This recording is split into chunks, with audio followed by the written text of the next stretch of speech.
Thank you very much for waiting. We would now like to start the hybrid press briefing by Foreign Press Center, Japan. I'll be serving as a master of ceremony today, President of FPCJ. My name is Kodama. Today, we have an honor of having Dr. Tanaka Akihiko, President of the Japan International Cooperation Agency, JICA, and ahead of International Cooperation Day, which is going to be October 6th, Dr. Tanaka will be discussing the contributions Japan has made to 190 countries and regions since joining the Colombo Plan in 1954 by providing official development assistance, or ODA, to the developing countries and the future of Japan's ODA and JICA. Today, because we have the honor of having Dr. Tanaka, because of that significance, with the support of Ministry of Foreign Affairs, through the embassies, we have also invited the journalists in Asia and Africa as well. And thanks to that, not those in Tokyo only, but from Indonesia or the Philippines and so forth, or Sri Lanka and so forth, I understand that the journalists are actually participating. Now, at the outset, there are about 5 housekeeping announcements. The first point, today's briefing will be simultaneously interpreted between Japanese and English. So if you like to listen to English, please select English from the interpretation bottom that you see at the bottom of your screen. Those attending at the venue, channel 1 of the receiver is Japanese and channel 2 is English. The second point, we plan to have a 1-hour briefing, and out of that, including the time for the simultaneous interpretation, we'll spend the first half hearing the lecture by Dr. Tanaka, and the remaining time will be spent on questions and answers. The third point, we'll be first taking questions from the members of foreign press. Now, if we have some time after that, we may be able to entertain questions from the embassy representatives. If you're attending online, please write in your questions at the Q&A icon at the bottom of the screen, or please let us know by clicking the raise hand button, and you can start to enter your questions to Q&A once the briefing starts, and we'll take the questions that received in advance first. Now, the fourth point, we have sent the URL from which you can download today's presentation materials about an hour ago. If you don't have it yet, please let us know by writing into the Q&A at the bottom of the screen so that we can send you the link to the materials. The fifth point, those attending at the venue, please make sure that you set your cell phone to the silent mode. Today's interpreters are from Simon International, Ms. Mikio Morioka and Noriko Sadamori. So over to Dr. Tanaka. Thank you very much for the kind introduction. I am the president of JICA. My name is Tanaka Akihiko.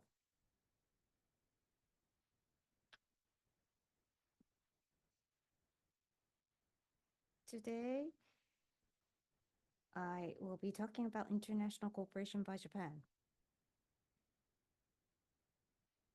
As mentioned by President Kodama, the 6th of this month will mark the 70th year of international cooperation by Japan. In 1954, on October the 6th, Japan joined the Colombo Plan. ODA activities were launched mainly through trainees, dispatching experts, and technical cooperation. Thereafter, ODA has been supplied to a total of 190 countries. Japan has thus been contributing to the socio-economic development and peace and stability of various countries. Organization-wide, in 1961, the OECF, Overseas Economic Cooperation Fund, mainly engaged in ODA loans, was established, and then in 1962, the OTCA, Overseas Technical Cooperation Agency for Technical Cooperation, was established. After a few rounds of organizational change, many functions were bundled in 2008 to establish JICA of today, and as a result, JICA has been engaged in concessional ODA loans, grant aid, technical cooperation, volunteers, emergency relief, and various schemes in international cooperation. We are a unique aid organization amongst countries around the world to comprehensively offer those functions from one organization. Japan's development cooperation began in parallel with the post-war reparation as a country that lost World War II. We have distributed to you some handouts. On the graph at the top, post-war reparation, you will find that phrase. So that's how it all began. In this context, the original objective was to regain once again the trust we lost through the world and make a comeback as a responsible nation to the international stage. It was thus launched as post-war reparation. And amongst those projects, there were some projects that were taken over by ODA. One example is indicated in the second line of this graph, which is the Brantas River development of Indonesia. In a huge wetland, water discharge channels were created, dam was constructed, irrigation facilities were established in order to prevent flood and to provide power supply and create a huge cropland. Through infrastructural development and human resources development, Japan has contributed to building the foundation for development in various lines. Please take a look at the line below. In Brazil, we did a project in Cerrado, which is a gigantic savanna, which was originally considered not to be fit for agriculture, but that has been transformed to one of the biggest soil production areas of the world.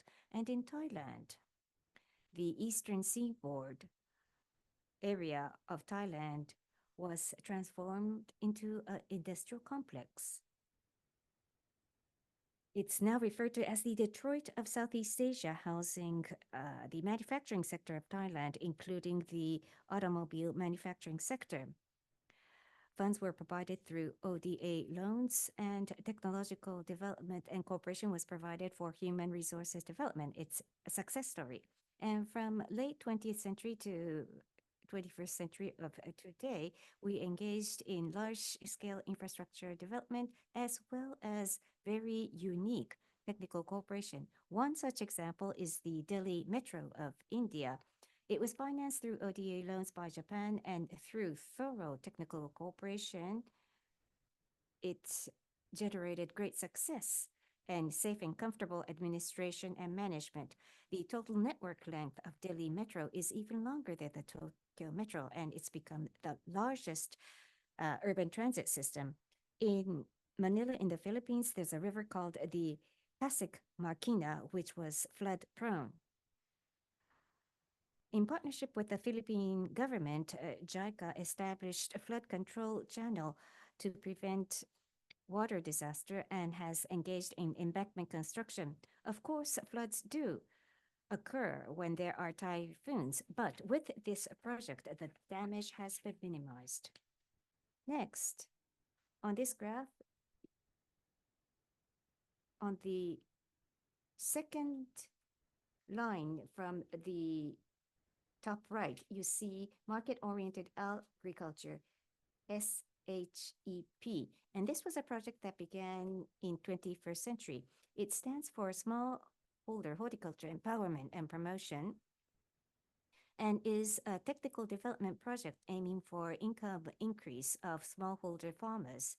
Around 2006, this project began originally in Kenya, but including females of smallholders. The project is to switch from subsistence agriculture to commercial agriculture by teaching them management theories. We have the farmers themselves conduct market research in neighboring areas. They used to think they just sell products they produce, but we changed the mindset of the farmers to think about the crops that can sell well. In the Kenyan project, which was quite successful, this project contributed the increase of income in farmer families. In addition to African countries, this approach has been now introduced to more than 30 countries in South Asia, Central Asia, and Latin America. Rice production in Africa card. You can see that on the third line from the top right. This card stands for Coalition for African Rice Development.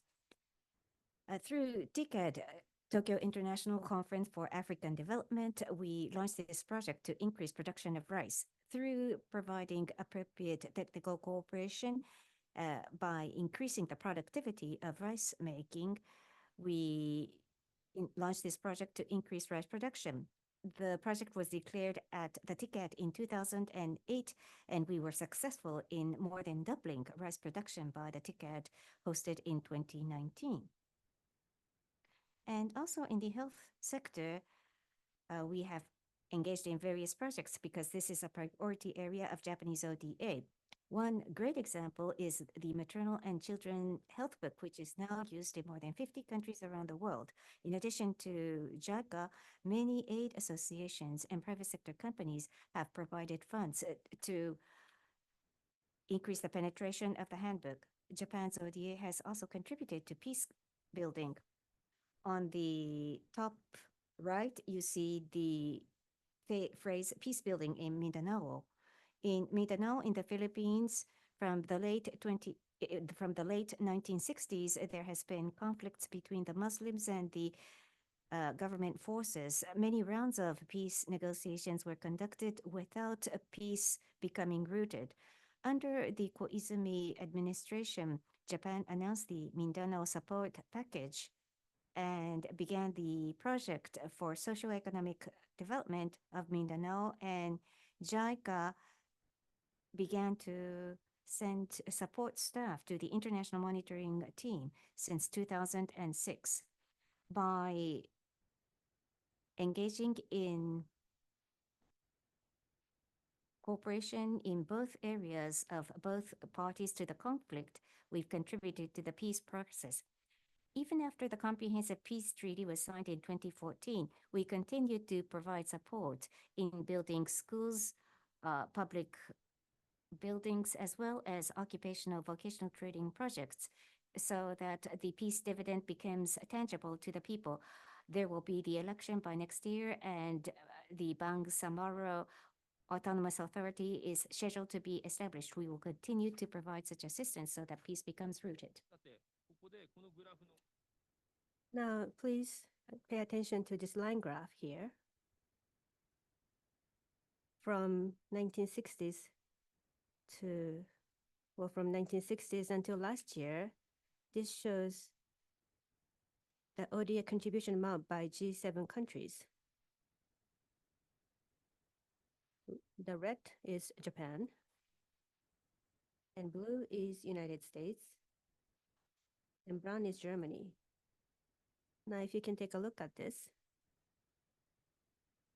in 1990s, Japan's ODA was higher than that of United States. Indeed, Japan was actually the largest ODA contribution country in the world. In the 21st century, United States as well as Germany have significantly increased ODA, and UK and France as well started to contribute more than what they did back in 1990s. As a result of that, Japan became number 5 in terms of the ODA contribution. However, more recently, starting from 2018 or so, Japan has been increasing the ODA contribution amount, and last year in 2023, Japan's contribution was a little bit over than that of UK. As a result of that, Japan is number 3 after America, US, and Germany. Now, if we compare with the absolute value, the red line, if you can go to the left, as a matter of fact, Japan was number 1 back in 1990s, but compared to that, the absolute value is higher in 2023. I would like to draw attention to that fact. In other words, in the volume-wise, Japan's ODA even now, is comparable to that of UK and France. Now, in terms of the ratio out of GNI, it's 0.44%, which is higher than the average of OECD countries. So my part, so that we can make more contribution from the volume-wise, I do hope that there will be sufficient budget given from the government. Now, having said that, what I'd like to emphasize here is that what is important for ODA is not just the money to be spent or input, but rather it's the outcome, the impact that is more important. Delhi Metro is a huge project with a large amount of money, and of course the impact is huge, the outcome is big. Compared to that, what I mentioned earlier, SHEP or CARD or maternal and children health handbooks, the budget to be spent is so small by far. However, these technical cooperation projects are steadily bearing fruit and bringing about impact. In these technical cooperation projects, we are now starting to see cases where the governments of different countries are implementing with their own policies, with their own budgets. In other words, more than what JICA has budgeted, there's going to be more input to be spent. And with that, the outcome that exceeds the ODA contribution has been realized. And looking at the experiences of Japan so far, what is an important point in order to achieve the impact or outcome? I thought it myself. And the primary important point to achieve the outcome is that the self-support efforts of the receiving countries or ownership is definitely important and critical. The projects that I have introduced so far, Delhi Metro, and Japan provided the financing, but in implementing that, Delhi Metro corporations, administrators, tremendous efforts were spent. In other words, all of the projects that I have introduced so far, for those countries who received the financing, judged that they were extremely important for their own countries, and they were very proactive in implementing those projects. In other words, the ownership of those receiving countries, that's the first important point. And the second point is that in order for the ownership to be sustainable, the development of human resources as well as the capacity building will be extremely important. Even if it's a financing, by combining them together with the technical cooperation will be very critical. Selat development in Brazil or in Indonesia, Brantas River watershed development, or East Coastline development in Thailand, by packaging together with the technical cooperation, we can develop the capacity, the human resources of those who be involved in operating that locally, and that is going to be important. And last but not least, for any project, the sustainability that it will last long will be very important as well. So this graph, where you see the arrows to the right, so none of them are just 1 year or 2 year, but they last 5 years or 10 years, and then bring about a huge impact and outcome. In other words, ownership, human talents development, and the long-term commitment. These will continue to be an important pillars for the ODA for Japan going forward. Now, the government of Japan has made a revision of the Development Cooperation Charter, which is ODA-related policy document in June last year, if I may quote from that. Today, it is more necessary than ever for the international community to cooperate in order to overcome the compound crisis by transcending differences in values and conflicts of interest. At a time when prospects are shaken for progress on development challenges through international cooperation, such as the Sustainable Development Goals, SDG, and the Paris Agreement, Japan, as a peace-loving nation and as a responsible major power, is in a position to lead such international cooperation based on the concept of human security. And amid the complex interplay of conflict and cooperation in international relations, development cooperation has an exceptionally vital role to play in Japan's diplomatic efforts. So that's one quote from the Development Cooperation Charter. The human security, the concept of human security was mentioned in the charter. So this charter on development cooperation has set the human security as a guiding principle for all the activities for Japan. Now, when it comes to human security, in many cases, it is free from fear and want, and to respect the dignity of humankind. So that's how it's defined. Now, this human security, to maintain and enhance the human security, first of all, whenever there's a fear, to be able to protect from that.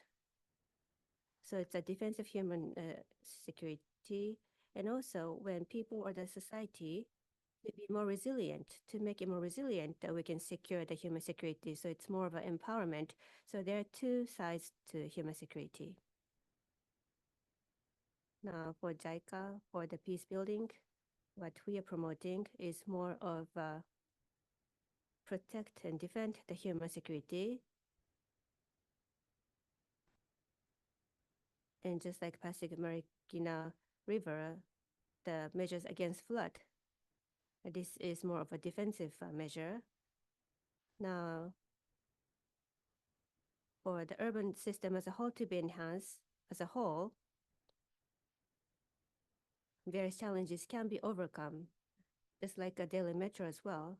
Projects like that are to empower people in society to secure the human security.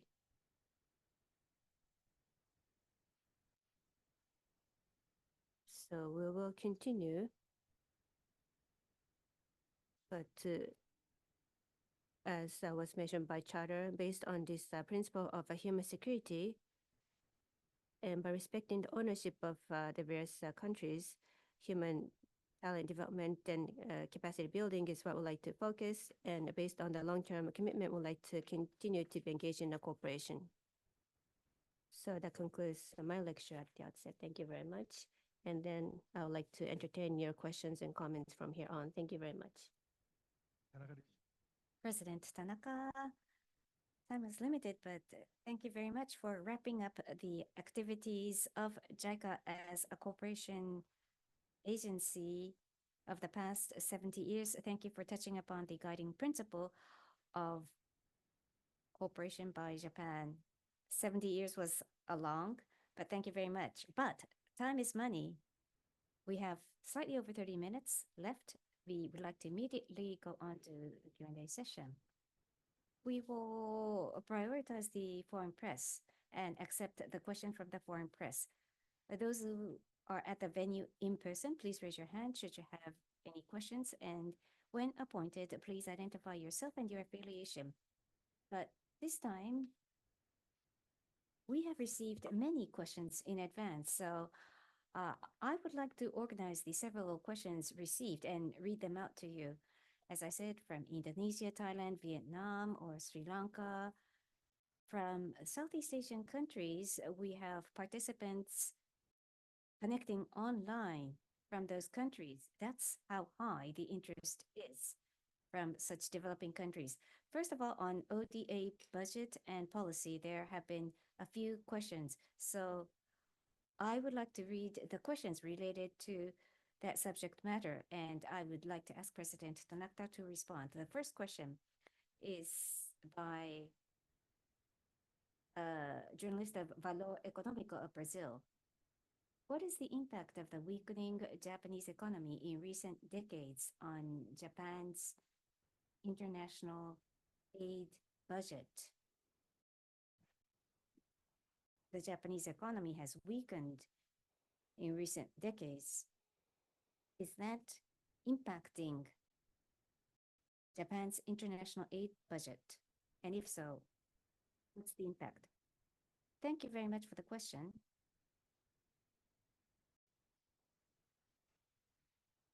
Japan's GDP in 2010 was overcome by China, and last year we were beaten by Germany.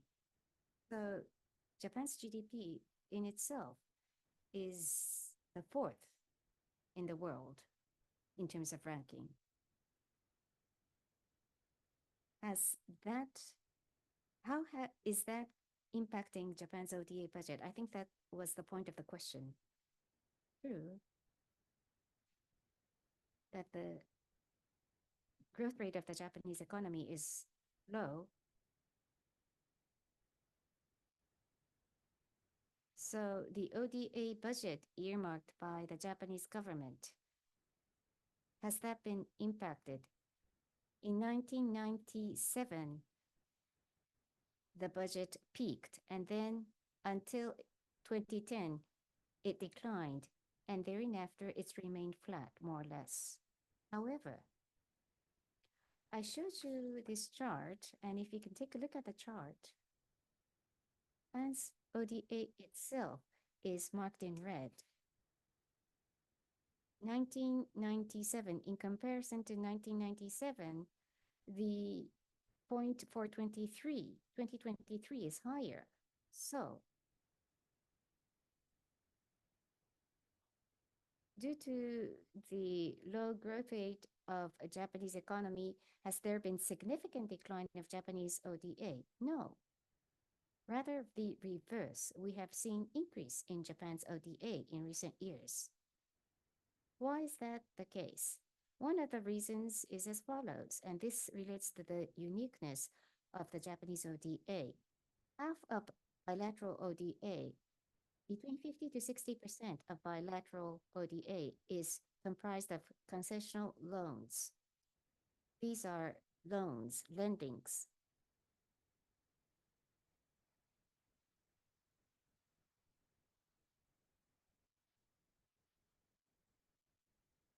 So the loan can be dispersed without being impacted by the size of Japanese government's budget because we are serviced by the debtor nation and concessional interest rate is imposed, and the Japanese government can finance itself at low interest rates. So the ODA loans in the past 2 years has in fact increased, but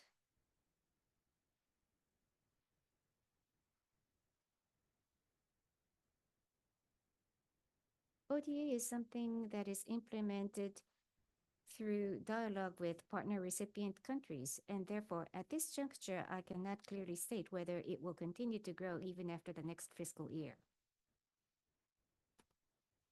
So the next question is from a journalist from Botswana.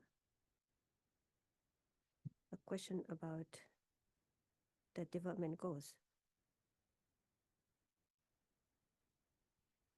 The United Nations once commissioned a study that recommended that OECD countries should contribute 0.7% of their GDP as ODA to Africa. Has Japan managed to comply with this? If not, why? Well, as I mentioned earlier, last year's Japan's ODA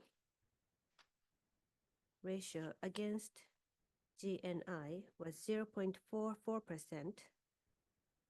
Therefore, what the UN set back in 1970s and in the current SDGs, 0.7% is recommended, but Japan has not achieved that target. Now, on my side, we do, of course, hope to get as much closer as possible to this target, but that itself, and this is related to what I mentioned earlier, the commitment with the counterpart governments when we create ODA, and also from the government of Japan's budget. From both sides, this target has not been met yet at this point, but 0.44%.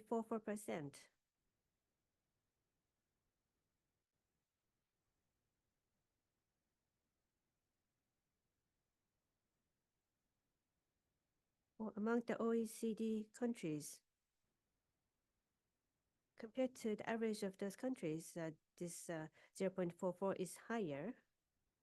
For instance, United States, which is the largest ODA contribution country, but the ODA ratio of USA's GNI is actually much lower compared to that of Japan. But of course, I would like to continue to make efforts to be able to get as closer as much as possible to this target. Thank you very much. And next question is also by Botswana Guardian. Let me highlight the key points.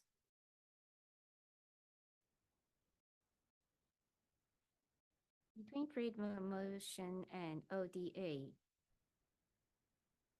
which is more sustainable from the assistance perspective? In my perspective, trade promotion and ODA are both essential, especially in the context of facilitating trade.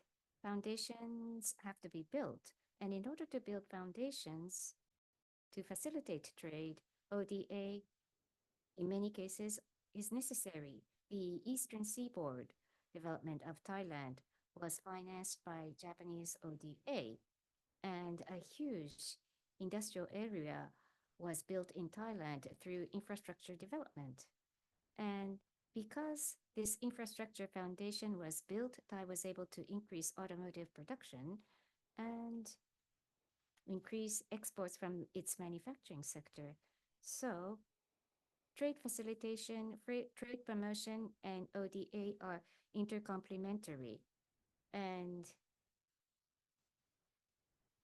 ODA is used to establish a foundation to promote trade. Thank you. Moving on to the next question from the German embassy. So there was a revision of ODA charter last year. So this is the first year on implementing the revised charter. So looking back, what would be your interim conclusion on implementing last year's charter revision? So as I mentioned in my earlier presentation, Japan's ODA, many of them are long-lasting, long-term projects. So even now, we're working on the projects that started 5 years ago or even 10 years ago. So just because there's a revision to charter, it's not that everything will change dramatically. That would not be the case. Having said that, with the ODA charter, one thing is that the human security is deemed very important, and there's much emphasis on that. And co-creation with various stakeholders is also deemed critical and essential. And as a result of that,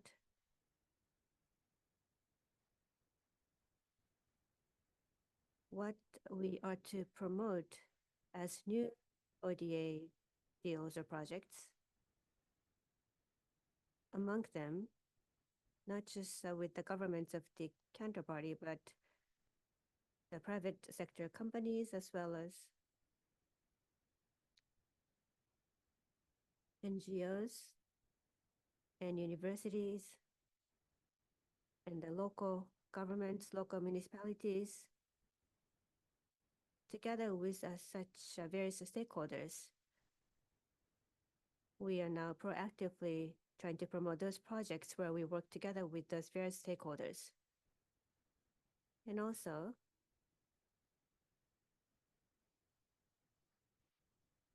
more than ever, for the partner countries, we are to be even more proactive in communicating with those partner countries. That's also mentioned in the revised charter. So from JICA, vis-a-vis different countries, on the new projects, we are making a proactive approach to draft the projects. Thank you very much. We have received several questions, but let me separate them country by country because specific questions have been raised by participants from specific countries. First, on Sri Lanka, there are several, so let me summarize these several questions. Express newspapers journalist is in the audience who has submitted a question regarding the cooperation or assistance to Sri Lanka. Debt restructuring is underway. What's the prospect, and how does the Japanese government evaluate debt structuring? After agreement is reached, will Japan's loans be resumed? What's the prospect of the resumption of ODA loans by Japan to Sri Lanka? There are several questions, so to the extent possible, I ask President Tanaka to respond. Thank you.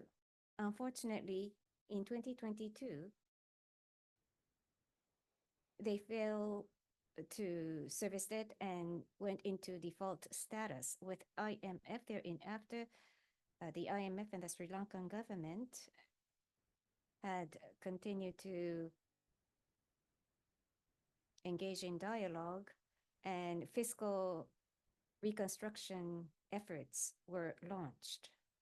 And the Official Creditors Committee was established as a result, and Japan is a co-chair of the Official Creditor Committee of Sri Lanka. Late last year, substantive agreement on debt restructuring was reached, and details had been under discussion thereafter. In July of this year, between Japan and Sri Lanka, memoranda on debt restructuring was signed, and as a result, on bilateral basis, JICA's ODA projects were suspended due to the suspension of debt servicing as a result of default. But with the signing of the memoranda, we have resumed the disbursement of the loans to the projects that had been suspended under the ODA loan program. And thereafter, what are the plans for us to launch new projects in Sri Lanka? This is something that we will have to continue to discuss with the Sri Lankan government. However, again, as a major presumption of debt restructuring, one major condition was IMF and Sri Lankan government agreed fiscal reconstruction and to implement the measures to regain fiscal soundness. So, with the new government in place, there will be an election shortly, and under the new administration, will there be fiscal reconstruction? If steps are taken to build up the fiscal soundness, then we will respond to those steps implemented in Sri Lanka and discuss with the government regarding new projects under JICA.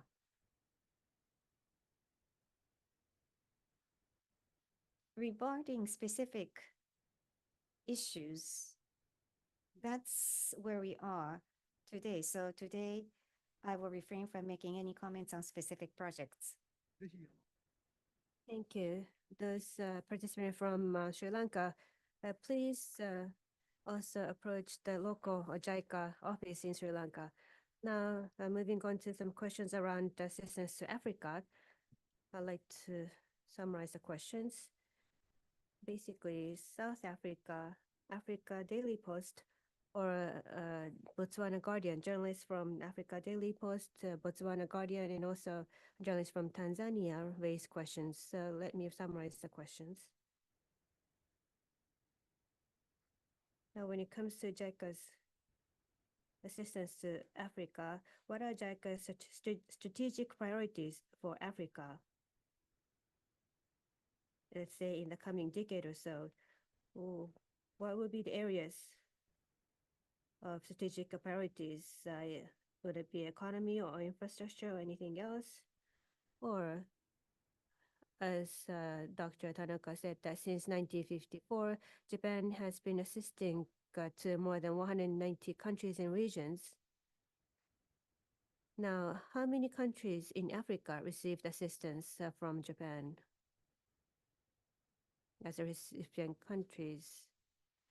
How many countries in Africa received assistance from Japan, and how much was Japan's ODA to Africa? Now, there are many different local communities, SADC, EAC, ECOWAS, ECAS, and so forth. So what about, if you can elaborate further for your assistance by region? Rather diverse questions, but as much as possible if you can respond. Thank you. So JICA so far has assisted 54 African countries.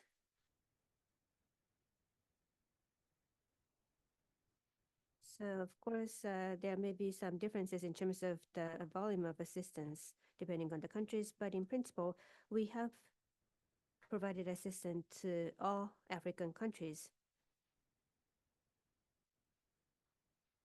In 1993, Japan started a Tokyo International Conference on African Development, or TCAT, together with United Nations and World Bank. And ever since 2013, together with African Union, we are co-hosting TCAT. And through the process of TCAT, we have been providing assistance to African countries through a thorough consultation with the governments of African countries and stakeholders as well.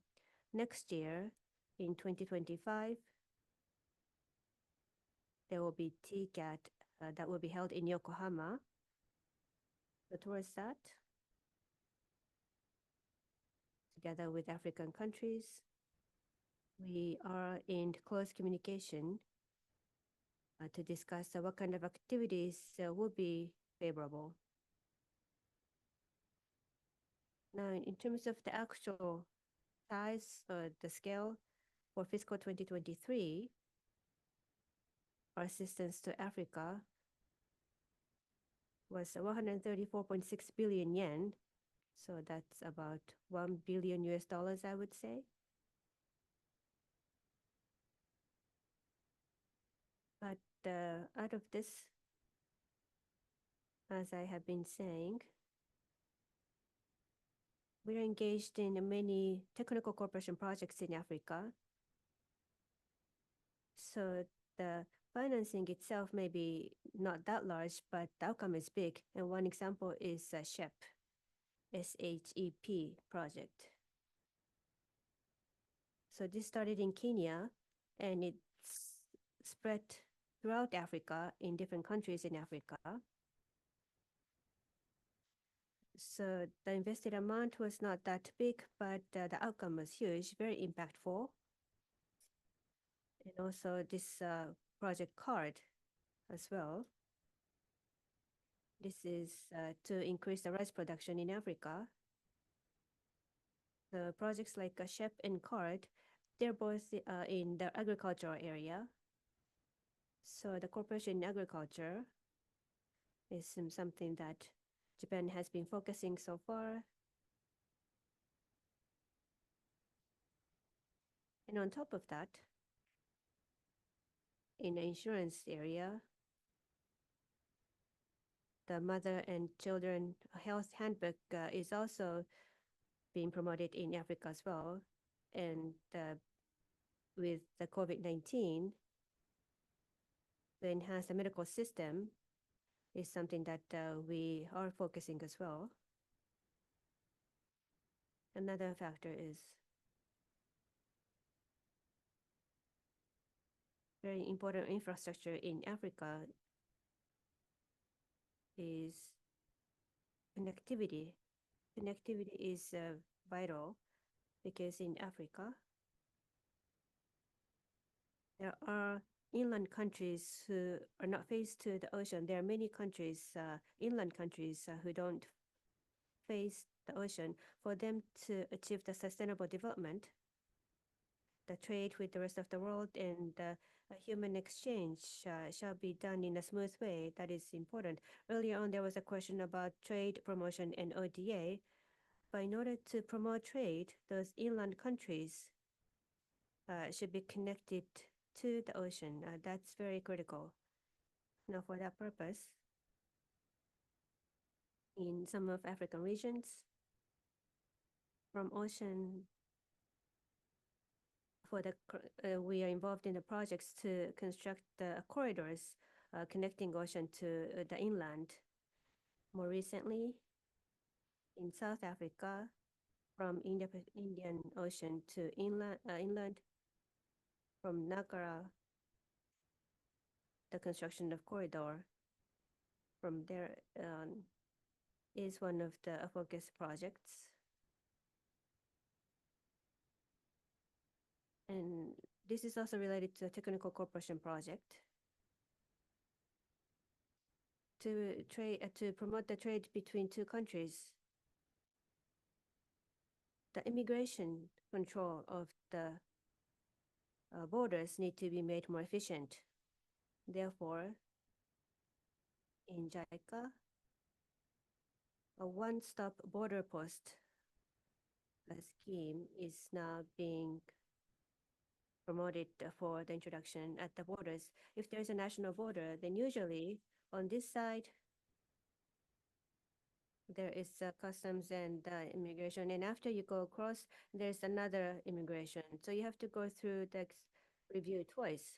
So for this two-time review on both sides of the border, there's a long line of trucks, which is a common scene. But to make it one stop,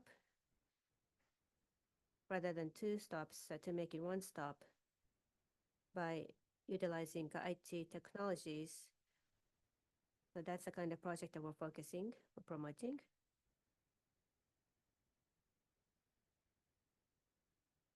With different local communities of Africa, we're always in close cooperation with those local communities, or by regional communities. But I don't have a breakdown of statistics for different regions in Africa, but especially African Union Development Agency, AUDA-NEPAD is the name of the organization. With them, we're in constant contact to promote our projects. And also, African Development Bank, we have a very great relationship with them, and we have many co-financing projects. Thank you. Another question related to Africa has been submitted. So, President, you refer to SHIP for smallholder farmers or card for rice production. I understand that the total of the continent is the subject of these projects, but what about specifically Tanzania in agriculture sector? Are there any specific projects or are there any specific points regarding Tanzania?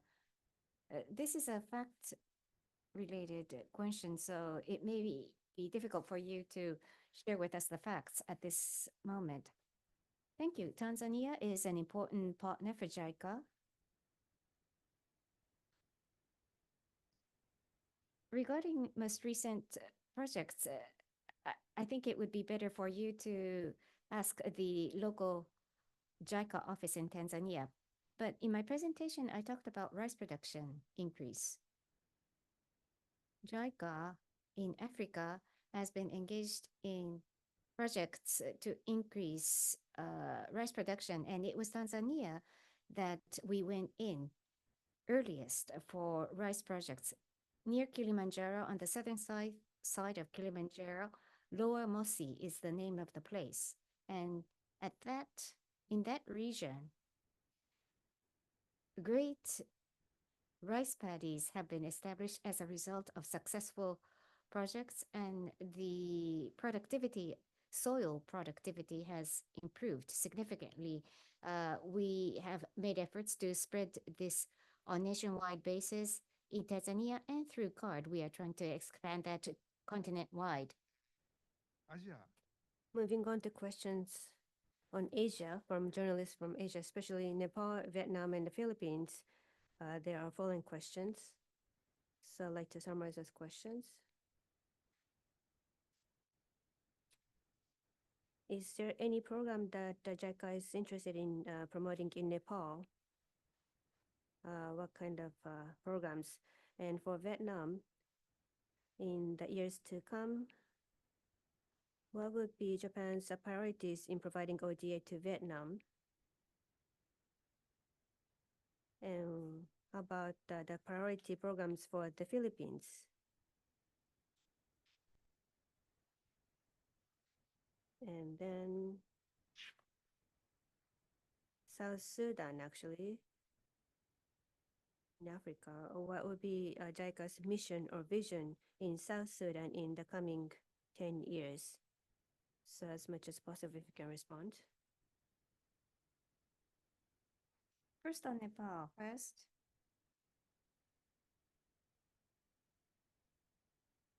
the huge flood has sacrificed many lives in Nepal, and I wish to take this opportunity to extend my sympathies to those people in Nepal. One priority area is disaster risk reduction. 2015 in Nepal, there was a major earthquake, and recovery and reconstruction post-earthquake was an area where JICA was quite active in providing assistance. And we engaged in infrastructure development projects for economic foundation and projects to reinforce governance and democratization. Regarding Vietnam, we engaged in various diverse projects like the development of airport terminals, highways, roads, to reinforce growth and competitiveness, to build a robust economic foundation. And we've also been engaged in the strengthening of governance, which is a priority area. And also in the Philippines, Philippines is a very important partner for JICA, and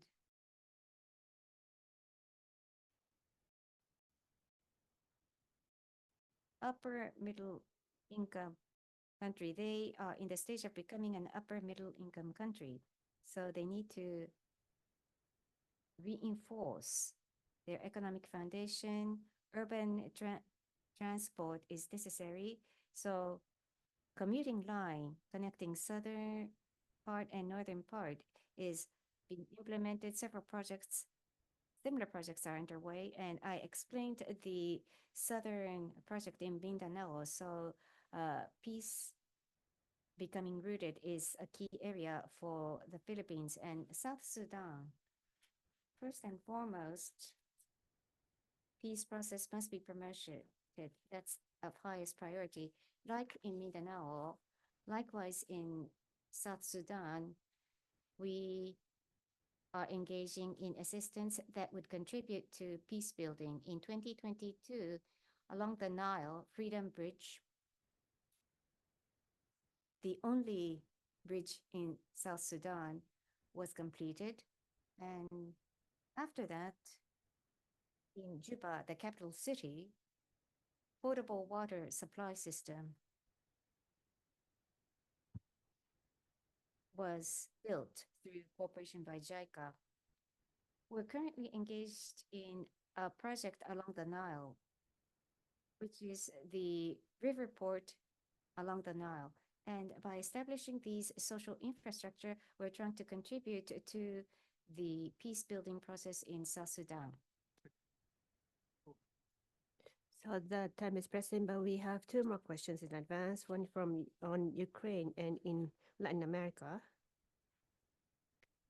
So this is a question from embassy representative from Lithuania related to the support for the reconstruction of Ukraine. What's JICA's plan? And that's the first point. And the second point, for Latin America, what are JICA's objectives for the development assistance for Latin America?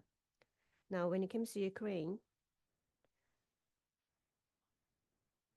ever since the invasion by Russia, immediately after that, JICA, together with the World Bank, provided 78 billion yen as a fiscal support.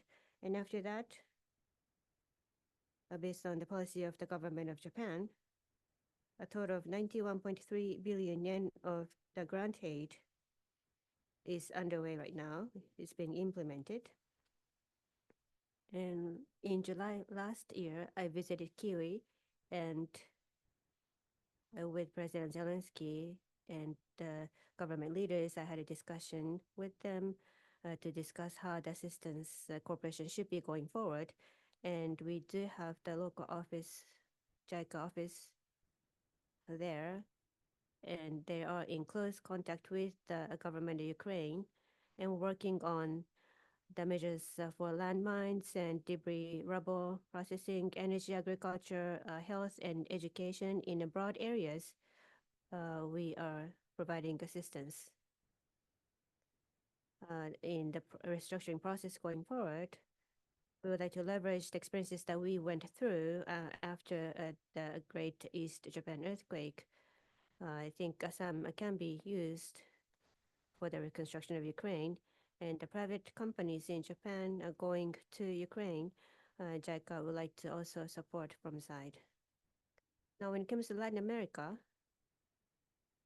all in all, for the entire continent, of course, there are many different countries in Latin America. The universal values of freedom and democracy have been common values. So I'd like to work closely with those countries to discuss what kind of projects would be ideal. Now, having said that, when it comes to Latin America, relatively speaking, there are many countries with the middle income class. So from our perspective, the cooperation with the private sector for the sustainable development goals are the projects I would like to promote together with the private countries and also Brazilian solar development. We do have such track record. So with those as a base and working together with Latin America, we can also explore the possibility to support other regions as well. And also, what is also unique to Latin America is Brazil and also in many countries, there are many, a large population of Japanese community.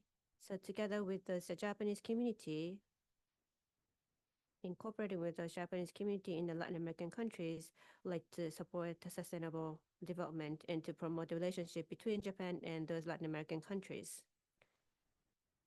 That's what we hope to do.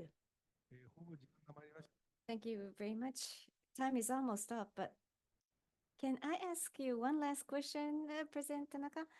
You may know that the president is a well-known scholar of international political science of Japan.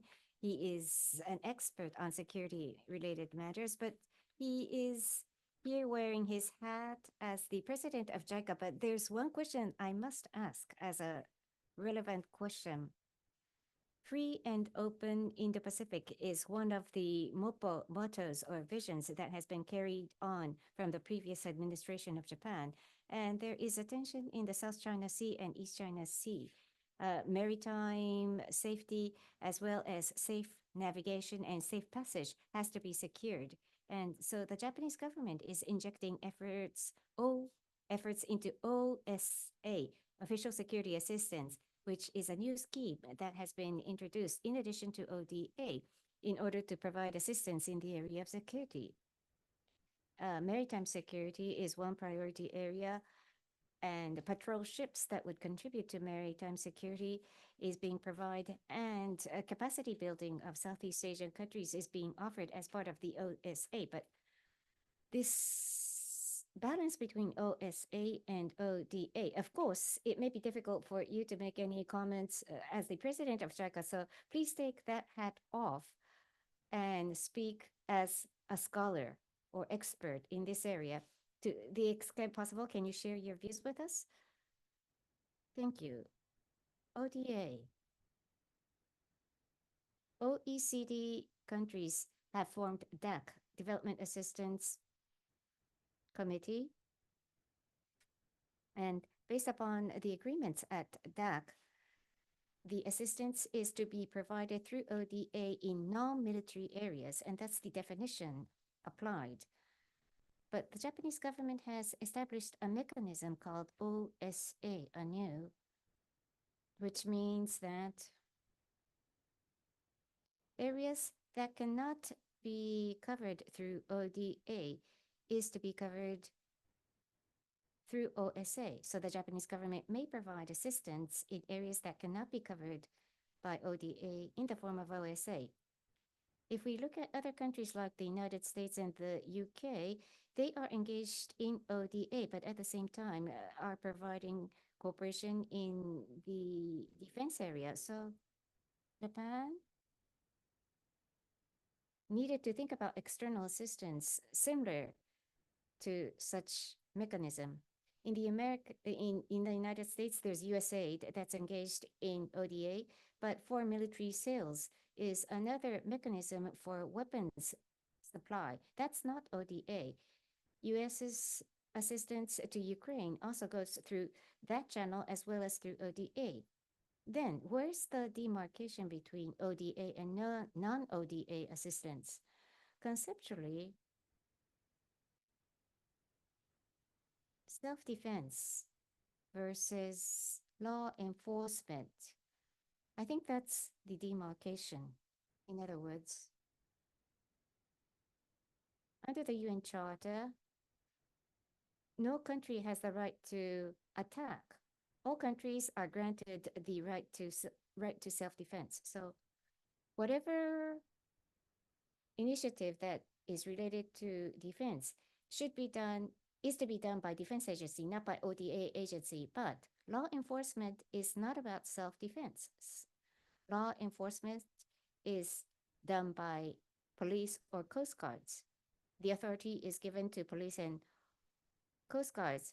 It is the Navy that does the self-defense. So far, conventionally, the idea was to draw the line there. And I think that's the most appropriate way of separating. So, Coast Guard related projects can be done through ODA, but when it comes to ships that are used by the recipient country's navies, if Japan is going to provide assistance, then that will go through the OSA channel. When you look at vessels on the ocean, it's obvious. Naval vessels are either gray or black. On the other hand, Coast Guard vessels are white. So the white ones are administered by law enforcement authorities, while the gray or black vessels are provided through OSA. In the case of South China Sea, when there is elevation of tension from time to time, suddenly military to military confrontation is highly dangerous, risky.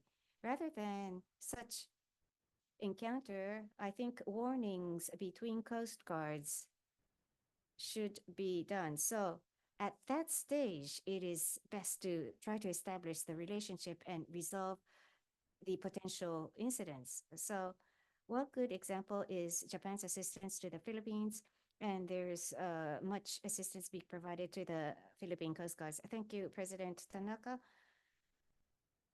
We are 5 minutes behind the original closing time, so this will be the end of today's press briefing. Thank you, President Tanaka. We understand you're very busy. Thank you for sharing your precious time with us. Once again, our deepest gratitude.